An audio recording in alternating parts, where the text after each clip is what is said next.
Hello and welcome to Computology Academy. और आज हम लोग डिस्कस करेंगे कि रिसेंटली अभी 2 दिन पहले जो ड्रोन अटैक हुआ था जम्मू में एयरपोर्ट पे। तो बेसिकली जम्मू का जो एयरपोर्ट है वो इंडियन एयरफोर्स हैंडल करती है, वहाँ के सिविलियन एयरपोर्ट को भी एयरफोर्स ही देखती है और वहाँ पर उनका स्टेशन भी है। तो उसे टारगेट किया गया था 2 ड्रोन अटैक से। और उसके पीछे क्या स्ट्रेटेजी थी उनकी, क्या मोटिव था और उसमें क्या इंडियन प्रिकॉशनरी मेजर्स जरूरी हैं, इन सब चीज़ों को हम लोग डिटेल में देखेंगे। तो हमारे वीडियो में आखिरी तक बने रहें। ये वीडियो बहुत ही इंपॉर्टेंट है सिक्योरिटी पॉइंट ऑफ व्यू से। और हमारे चैनल को सब्सक्राइब कर लें और बेल आइकन भी दबा दें ताकि जब भी हम नई वीडियोस डालें तो उसकी इन्फॉर्मेशन आप तक मिलती रहे। My self Vidyanand Singh. चलिए शुरू करते हैं। तो सबसे पहले देखिए, जो ड्रोन अटैक हुआ वहाँ पे कोई ज़्यादा कैजुअलिटी हुई नहीं, कोई कैजुअलिटी एक भी नहीं हुई। सिर्फ 2 जो हमारे एयरफोर्स पर्सनल थे वो इंजर्ड हुए हैं। और एक जो ड्रोन से बॉम्ब ड्रॉप किया गया वो सिंगल स्टोरेज एक बिल्डिंग जहां पर कि टेक्निकल इंस्टॉलेशंस थे वहां पर गिरी।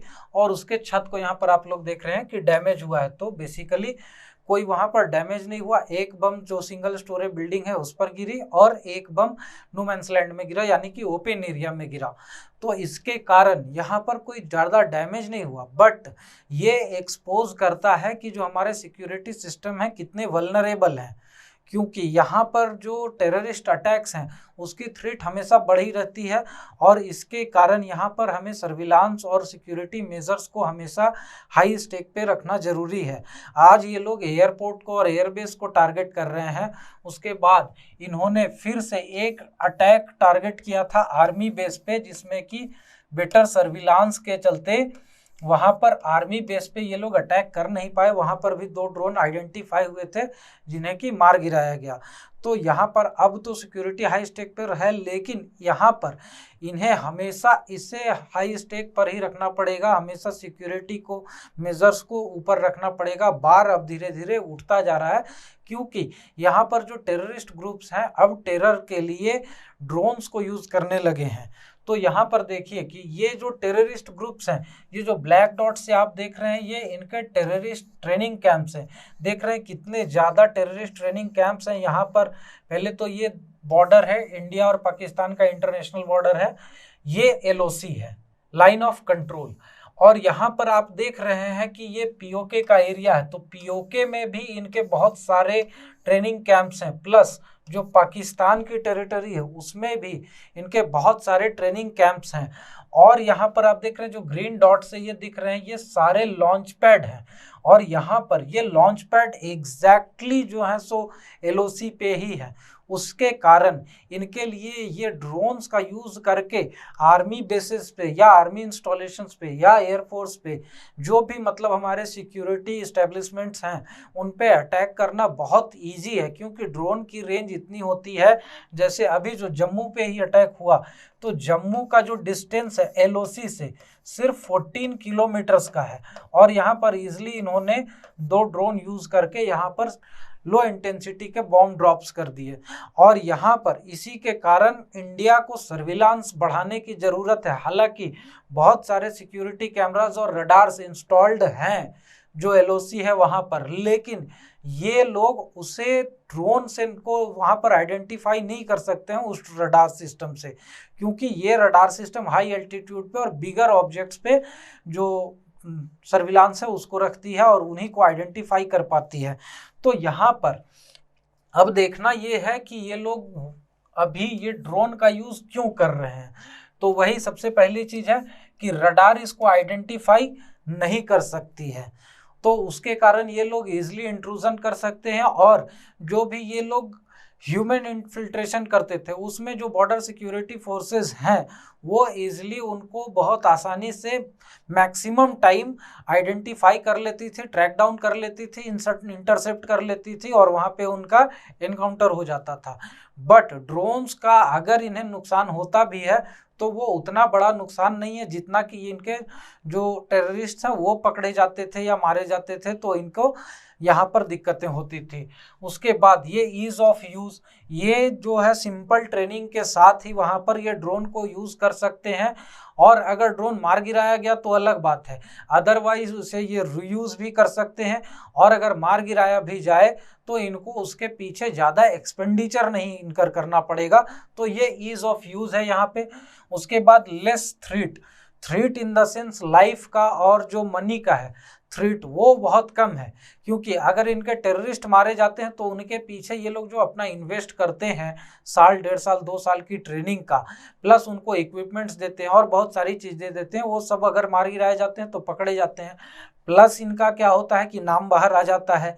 जैसे अभी एक आर्मी बेस के आसपास लश्कर-ए-तैयबा का एक टेररिस्ट पकड़ा गया है, जो कि आईईडी, इम्प्रोवाइज्ड एक्सप्लोसिव डिवाइस के साथ वहां पर पकड़ा गया है।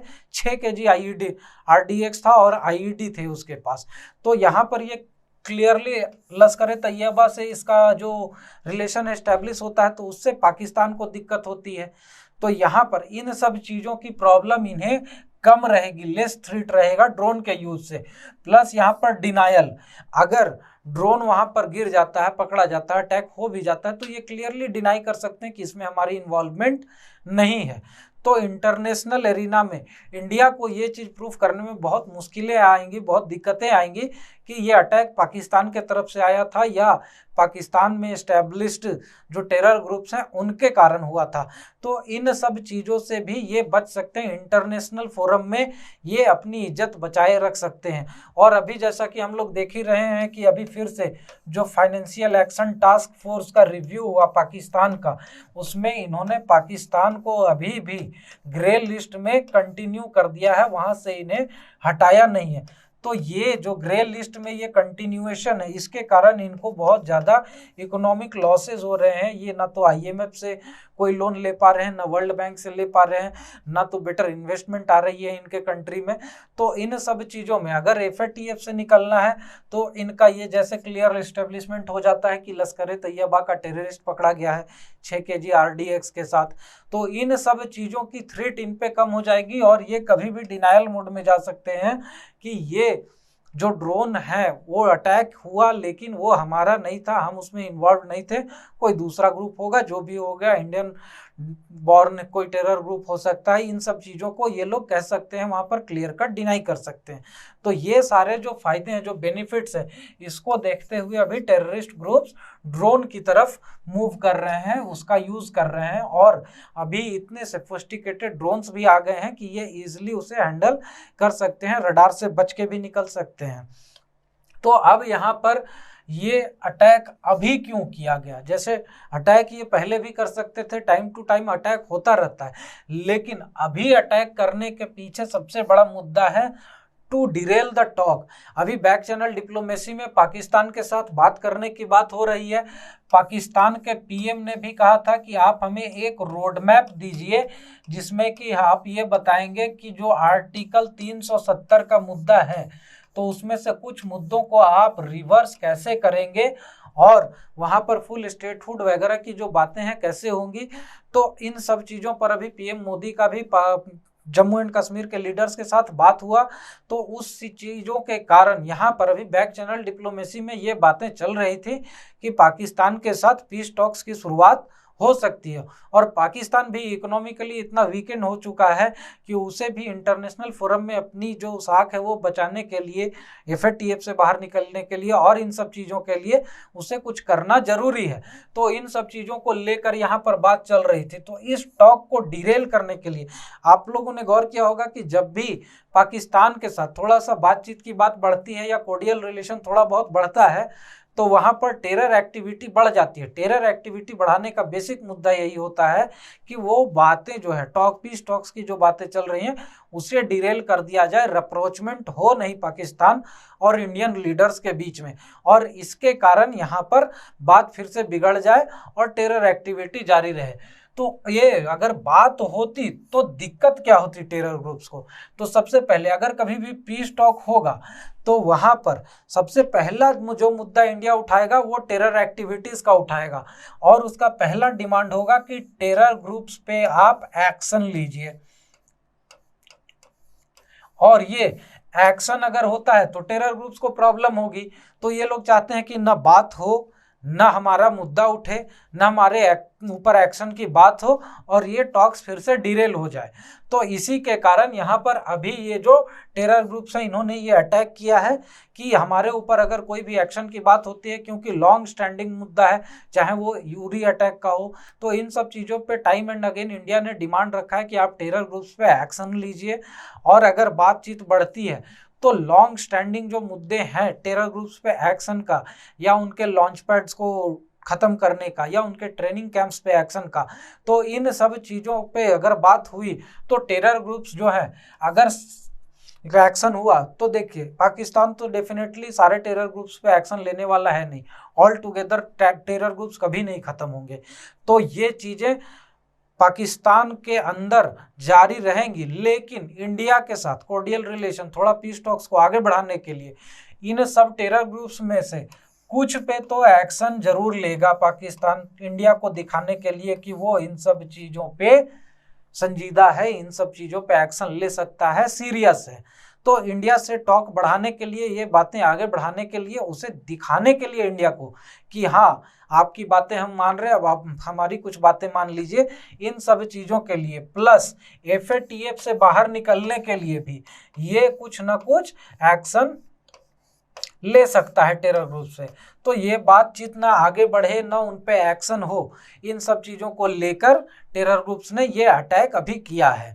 और ये आगे अब देखिए कि इसमें इशू क्या है, इंडिया का अप्रोच क्या हो सकता है इसमें। तो सबसे पहली चीज़ है कि इंडिया का जो सर्विलांस सिस्टम है, चाहे वो मैन्ड सर्विलांस सिस्टम हो, इंफ्रारेड सर्विलांस सिस्टम हो, कैमरा का सर्विलांस सिस्टम हो, इन सब चीज़ों को बॉर्डर एरियाज पे और LOC पे मजबूत करना पड़ेगा।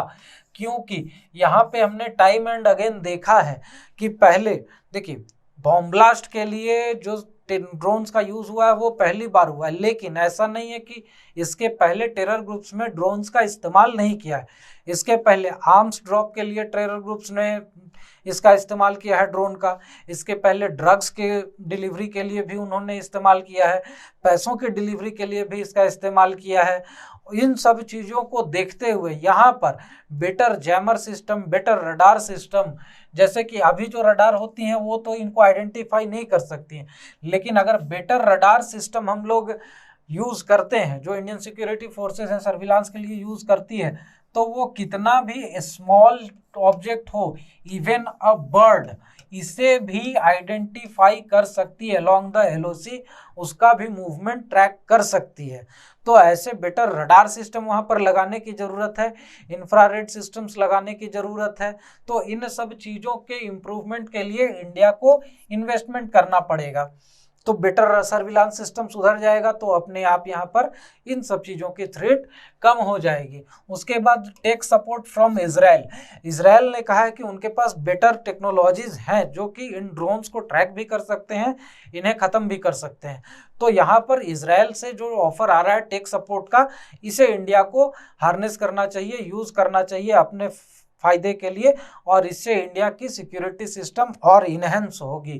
प्लस क्या है कि ये मुद्दा इन्हें इंटरनेशनल फोरम में भी उठाना चाहिए, पाकिस्तान के साथ भी जो टॉक्स चल रही हैं उसमें ये मुद्दा उठाना चाहिए कि आप पहले ये जो टेरर अटैक्स हो रहे हैं इन सब चीज़ों पे रोक लगाइए, इसे रोकिए, तभी बात आगे बढ़ सकती है। अदरवाइज ये डिरेल हो जाएगा, तो हमें इससे कोई दिक्कत नहीं है। आप यहाँ पर टेरर ग्रुप्स को अगर पनाह देते रहेंगे तो हम लोग एक्शन लेते रहेंगे। तो इन सब चीज़ों पे यहाँ पर देखने की ज़रूरत है। बाकी आगे देखते हैं कि इसमें इंडिया क्या एक्शन लेता है और किस तरह से हमारे सिक्योरिटी थ्रेट्स को रिजॉल्व किया जाता है। हमारे सोशल मीडिया चैनल्स पे हमें फॉलो करें, हमारे वेबसाइट पे जो डिफरेंट कोर्सेज चल रहे हैं उन्हें भी आप ज्वाइन करें, सब्सक्राइब बटन को दबा दें और बेल आइकन को भी दबा दें ताकि जब भी हम नई वीडियोस डालें तो उसकी इन्फॉर्मेशन आप तक पहुंचती रहे। Thank you very much and have a nice day.